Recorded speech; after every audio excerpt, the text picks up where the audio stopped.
I'm an Indigenous American to the land, ancestrally to the land that is now Texas and Mexico. And so with the times as they are today, with immigration and legalities of citizenship and everything going on, it's been a very central topic that's central to my identity, right? And kind of part of the reason why, not necessarily today, like in, Trump and all these things, but like, people have always had sort of hostilities towards my community. And growing up, I remember thinking to myself, like, people are calling me a foreigner, in my own land, of trauma, right? And this is something I learned later, way later as an adult. But, a lot of the experiences that I gained from traveling were actually directly related to me running away from my roots.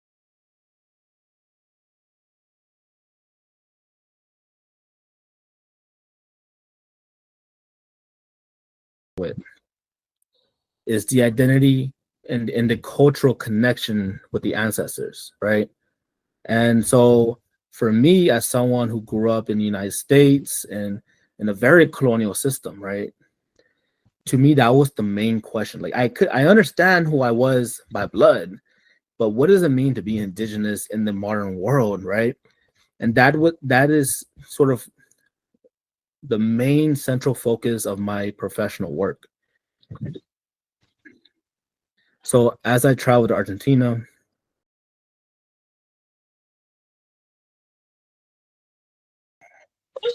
All right. Well, thank you once again for joining me. I think we had a beautiful conversation yesterday, and it was great getting to know you more. And I'm looking forward to expanding the conversation. And one of the things that intrigued me was to learn more about you and your background. And I want to start from the beginning. Who okay. is who is Goco? Who is Alex? All right. So Goco, so the way it works out is this: I have two stories. One, Goco comes from a cocotazo. So I guess I was a necio back in the day, and my grandfather will like give me a little cocotazo, call me Coco.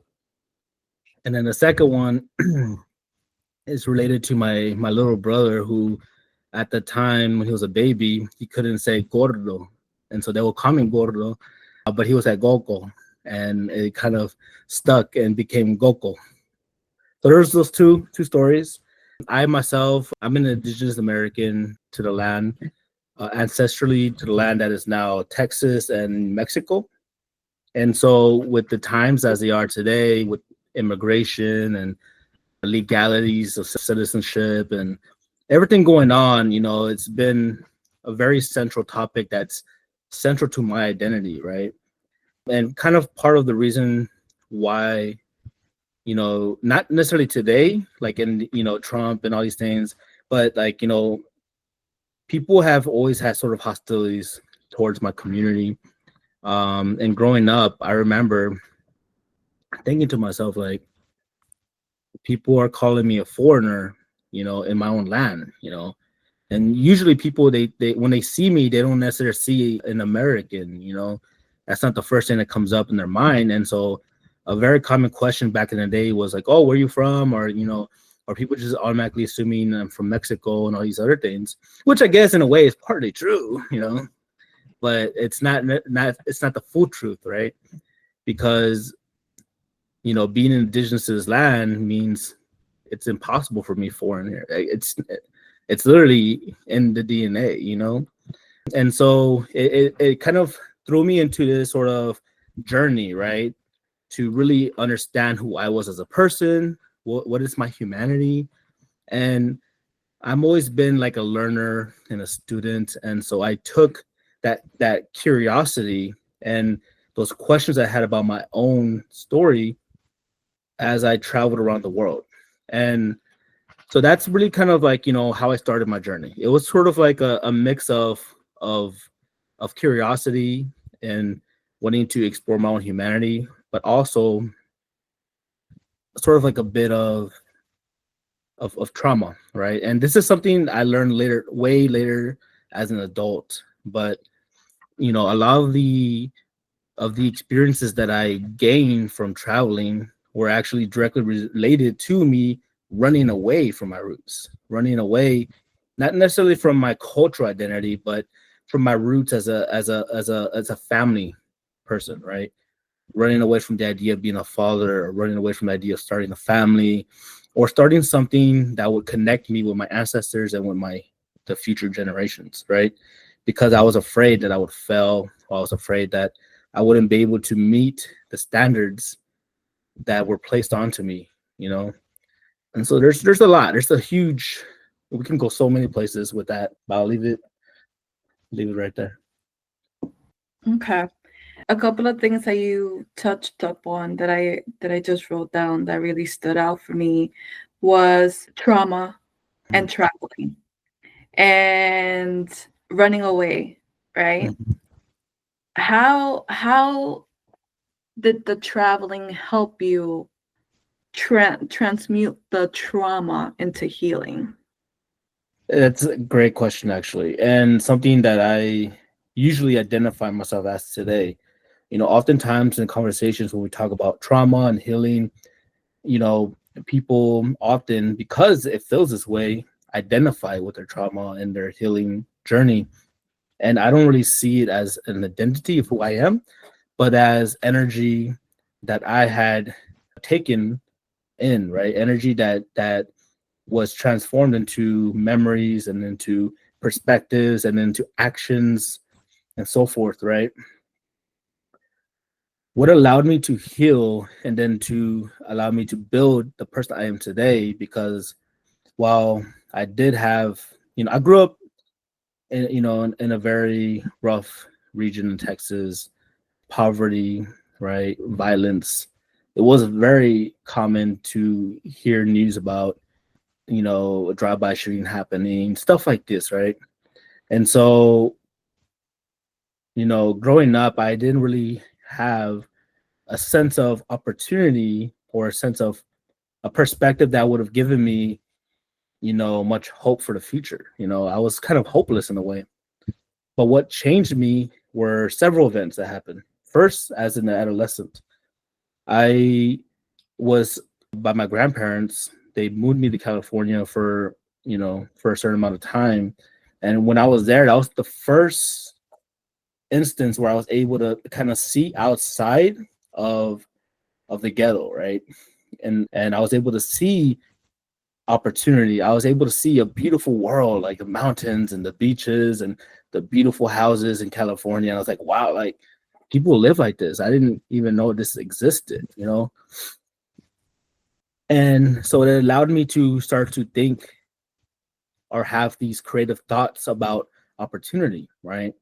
Still thinking within the colonial mindset, but in that sort of idea of like, now there's hope. Now there's some sort of opportunity out there rather than despair and the poverty and the violence. But when I was in California, I visited this beach called La Jolla Beach in San Diego, in that region, and I drowned. And this is my first healing moment, actually. It was a moment with death, right? During this moment, it was the first time I unknowingly connected with water as a spiritual energy. It took me in and sort of dragged me in like a doll in a dryer. And I lost consciousness for a little bit. I've ingested a lot of seawater. And eventually, when I was able to regain consciousness, I was already on the beach. And so it was a moment of great significance for me, related to fear, related to anxiety, related to death itself. And water, for ever since then, became a symbol of death for me, which is, contrary to what most people think of water. They think of water as life. Um, and then sometime after that event, but within this sort of age, I had a dream. And in this dream, it was total darkness, right? Going back to the despair and all these things. It was cold, dark. And in the middle, there was this candle flicker. It was a flame, small flame, but it was alive and it was bright and it was warm. And it grew and grew and grew throughout the dream. And eventually, other little flames appeared together, and they also illuminated the darkness and gave warmth. And I woke up from that dream happy and joyful, because for me it was a symbol of life, of passion, and of opportunity or hope, right? And so for me, from that moment, fire became a symbol of life, right? So I had the water with death and the symbol of fire with life. Fast forwarding years later, I have already started traveling the world, and I've studied abroad, and I picked up professional jobs with organizations like the U.S. Peace Corps, and I, had this collective and wealth of experience related to understanding culture, understanding people, understanding how colonialism has affected indigenous populations and diasporic populations and immigrant populations. And it allowed me to really kind of like place my identity as an indigenous person into this perspective and into this field, and allow me to sort of gently weave my own sort of understanding of colonialism, but not just simply from my own land and my own story, but from the story of the Dominican Republic, from Argentina, from Mexico, and so forth. And with that came a call back. So when I was in the Dominican Republic at this time, I had another call from the water, right? And this time, water was a little bit more forgiving. And she gave me what I call is a deep and acute awareness into my subconscious thought, and allowed me to better understand my traumas. And it allowed me to really self-reflect into why I did certain things, why I had lived the way I had lived. Why would I travel to the Middle East during the Arab Spring? Why do things like these that are so dangerous, but without any value for my own life, right? And it made me understand that I had these deeply ingrained fears that were woven into my subconsciousness from the time when I was a child, when I went through all these violent instances. And so water, which was at first a symbol of death when I was younger, became a symbol of rebirth and life, right? And, I'm not necessarily a religious person. And so using these terms, I'm not necessarily bringing out like Catholic or Christian terminology. To me, it's more about, how I literally am interpreting the water and its presence around me in this moment. And so now I see water, and it's definitely complicated. I see it as death. I see it as something to be respectful to. You don't want to mess with water because it will be destructive, but you also have to understand the balance, right? And I think, she showed me that balance that day when I was meditating in the water. And so that's sort of my journey of trauma, healing, and getting to the point where I am today, where I'm able to, share these rich experiences with people around the world. And these moments are deeply personal, but they shape the reason why I do what I do, right? Because a lot of people, they may ask me, you know, why do you care so much to help other people? Why do you care so much to want to start a business that is giving away profits to help other people? Why not just make profit and do the American tradition? Like, no, I'm not here to make money for the sake of making money and extraction and extraction and taking and taking. I'm here to help people. And I don't believe I am special. I don't believe anything like that. I'm just a normal person, but I've had these experiences, and I've allowed my curiosity and my consciousness to really like try to understand, and that's what gives me the sense of desire to really help other people and to do the things I've done to understand culture and to understand what is my place, what can I do with my talents to share those perspectives with the people around me. Yeah. That's beautiful. I'm here taking notes because you said so many beautiful things that I kind of align with. You know, you talked about the elements, and the elements are so important. And I feel like the elements are more than just the elements. Uh, it's more than what we could perceive. I feel like the elements could at times be teachers. And you just touched up on that with your encounters and things like that. How was that part for you, realizing that, oh wow, the elements are more than just the elements, Mm-hmm. that there's more to it? It's it's a very curious question because I don't necessarily have like a scientific answer for it or a spiritual answer for it. I just have my lived experience and how I'm interpreting this. For me, the best way I interpret these truths that I feel are the same way people talk about, oh, we're stardust or we are conscious beings. Like we can understand without any second thought that we are alive today and we have a sense of consciousness that creates these thoughts that we have and the way we're able to move our bodies and do things as a living being. And when you really think about this, what separates us from all the other elements in the world that make up our bodies, right? Our cell structure and all these things. That's to me the curious question. And I think it's simply because we cannot necessarily, you know, like identify or test for consciousness outside of the human body doesn't mean that it actually exists outside of the human body, right? I think this is just a fact of the present today in our scientific tools that we can use and the lack of the ability to test for it rather than the absence of, right? And so my experiences are, you know, to me, water, it can speak to you, right?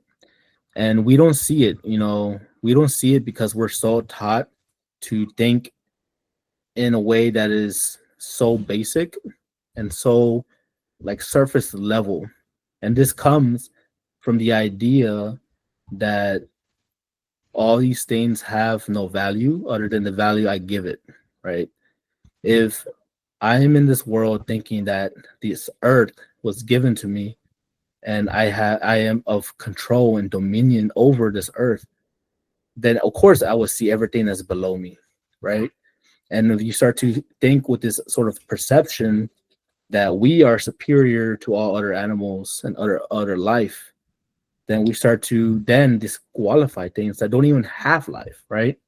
Or that we perceive as that don't have life. But think if we really think about this, right? When I consume my lunch, right? Whether my lunch is like plantains or if it's eggs or if it's chicken, whatever it is, you're consuming it and it gets broken down into your body and it literally becomes you, right? It becomes who you are, right? And before that plantain was the fruit that we consumed, it was the tree. And before it was the tree, it was the roots. And before it was the roots, it was the soil inside it. And so what's so different from that soil and the plantain that I just ate that became who I was, right? We're all connected in this system. And so if I understand without any question that I have a consciousness, what is there to say that that same consciousness doesn't exist in other plants and in other life forms, and we just can't identify it, right? And that's all I have to say because I have no other way of explaining it. No, yeah, I get what you're saying. It makes sense. And it's always nice to hear different perspectives from different people when it comes to this topic in particular. And like you, I don't mess with water because Mhm. uh, I wanted to also tap into something that you said, and that's your indigenous identity. You come from Indigenous background, and I wanted to touch up on that. If you could share a little bit more about that and how you still maintain your connection to your heritage in these Mhm. modern times. Oh yes, that's an excellent question, and I think a question a lot of people who are of Latin ancestry talk about and are rightfully so questioning, right? And I think it's important because we're not disconnected that far off. The disconnection can be literally a generation or two ago. My grandmother, she spoke Nawa, right? Like actual Nawa, right? And the culture that she grew up in, the culture that the rest of my family grew up in, is indigenous to the core, right? Now, there's two things I have to say about when I talk about indigenous identity, because of course there's the obvious, right? The genetic and DNA and the cultural ethnic tie to indigenous ancestry. That's one thing, right? But then on the second thing, and this is the important part that people have confliction with, is the identity and the cultural connection with the ancestors, right? And so for me, as someone who grew up in the United States and in a very colonial system, right? To me, that was the main question. Like I understand who I was by blood, but what does it mean to be indigenous in the modern world, right? And that is sort of the main central focus of my professional work. So as I traveled to Argentina and the Dominican Republic and Mexico and other places in between, but those are the main places I really studied. I understood that my indigenous face and my indigenous body were seen as that, right? When I was in Argentina, my literally the first week I got kicked out of my host family, right? Because they notice, they understand this. It's like integral part of their identity is they saw an indigenous man and they're like, oh, we can't have this person in our house. They called me a criminal. They called me this and that, right? And then they told, my program staff they can't have them in the house, right? Often they would make comments about just my existence in general, right? Within this week, the first thing they mentioned was how a civilized person eats with a fork, right? And that's because I grew up not eating with a fork. I grew up eating with tortillas, which are a very indigenous food. That they were my primary utensil. And so I literally went my entire childhood and adolescence not learning or needing to use a fork because it just wasn't needed. And so, yeah, when I went to Argentina the first time and they served me a dish, I forgot what it was, but it might have even been pizza, something like that. And they're like, no, you have to eat your pizza with a fork, right? And they, yeah, and they, and so they had this very Eurocentric sort of conceptualization of what it meant to be who they were, right? And being, someone who identified as, a Mexican and Hispanic and Latino, it was really eye-opening to be in another Latin country and to experience this sort of difference, this sort of rift in what it meant to be Latino, right? Everywhere I walked, everywhere I was in Argentina, I mean, I love the place, beautiful place. And, oftentimes I would recognize that the older generations were the ones that were more in their ways and the younger generations were more open-minded, right? But you would get these sort of cues, and it just really felt like the United States with the racial divide that exists in the United States. And but to go back to your question, right? It allowed me to then self-reflect on what does it mean to be an indigenous who is not just by blood but also connected, right? And it allowed me to understand a philosophy that I've been working on called Indigenous Humanity, which I identify as a global indigenous sort of guidebook that allows people to decolonize and do it in a way that's also respectful to the indigenous host cultures that you're working with or trying to reconnect with, and to do so in a way so that when you do call yourself indigenous or when you do represent your identity, you're doing it in a way that is appropriate, you know. And there are several sort of rules tied to this philosophy. The first one being generational purpose, or the idea of your relationship with time, right? It's a sort of idea that we are not just connected to the today and the now, like modern society is. We're connected to our ancestors and we're connected to the future generations. And when we do that, we then have to act and think in ways that are often in alignment with both temporal relationships, right? And what that does is it automatically allows you to start to act and think in ways that are more sustainable, that are more considerate for those generations, you know? The second thing is what I call humility in existence.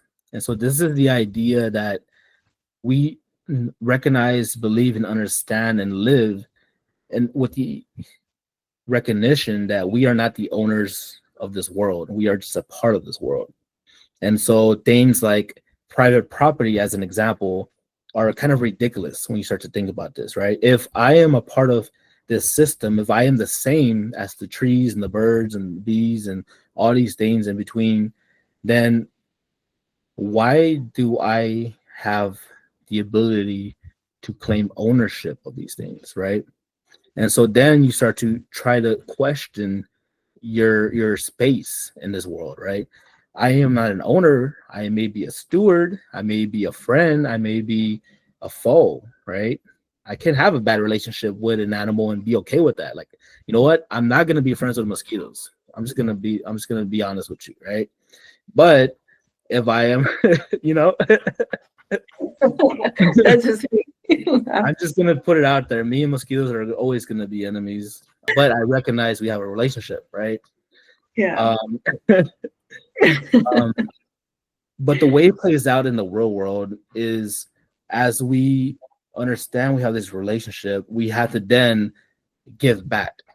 And so, like, let's say I am a business entity and I am conducting some sort of action on the world that can be seen as extractionary, you know, maybe I'm a logging company as an example. Then if I'm thinking from a colonial mindset where I can own things, and of course I can just cut down everything and be okay with it. But if I'm thinking from a humanity perspective, an indigenous humanity perspective, then I have to understand, like, okay, I'm gonna take a few trees here and there, but I'm gonna give back, right? I have to give back to the land that I'm taking from. And so you give back to the land, you enrich the land. And when you do take, you take it in a way that you are understanding will come back, where the forest can come back. And so different techniques that have been used in the past similar to this. One such technique is coppicing, right? Or mindful coppicing, where people who would cut down trees for lumber, they would ensure that the trees that they're cutting are ones that, if you did cut, would also benefit the life around it, right? Maybe these are trees that were not so straight, or they were like crooked or something, and they were trees that were giving too much shade, and so the nursery plants below couldn't grow, right? And so by cutting that tree down and coppicing it for lumber, you're actually helping the forest grow even stronger over time, right? So there are ways to, like, in the real world where you apply these things, you know. And then the third rule to indigenous humanity is what we call communal actualization. And so this is sort of the idea that once you have healed, once you have become someone that can give back to society, then you do so, right? You give back to society and you help other people around you become healed and grow. And over time, what you do is you create this sense of community with other people, but you also create a community of healers, of people that can give back. And that creates a sense of prosperity and a sense of peace. And when you have peace, then you can essentially achieve these goals on a generational level, right? And so the ultimate goal for that idea is achieving a sense of peace. And so if there's any conflicts, it's not going to be a conflict on a scale of war. It will be a conflict on a scale of us, like, you know, a civil infraction in your community, right? Maybe there's a domestic dispute or something, but because your community is relatively peaceful, you can deal with that and then keep going forward, you know. So this is sort of the philosophy that I've created and developed over time that has allowed me to reconnect with my ancestors and to help other people attempt to reconnect in a way. And it is also important to remember that we can't go back in time, right? At least not yet. And so when you reconnect, it's not the same as saying we're transporting back to the 1700s or the 1800s or the 1600s, right? The present is the present today, and the future is the future tomorrow. It's reconnection is not about transporting to the past. It's really just about becoming a healthy person that is indigenously minded. And then, of course, related to your own culture and your own history, if you're reconnecting with a specific group of people, that you would align yourself with those cultural cues and stuff like that, you know?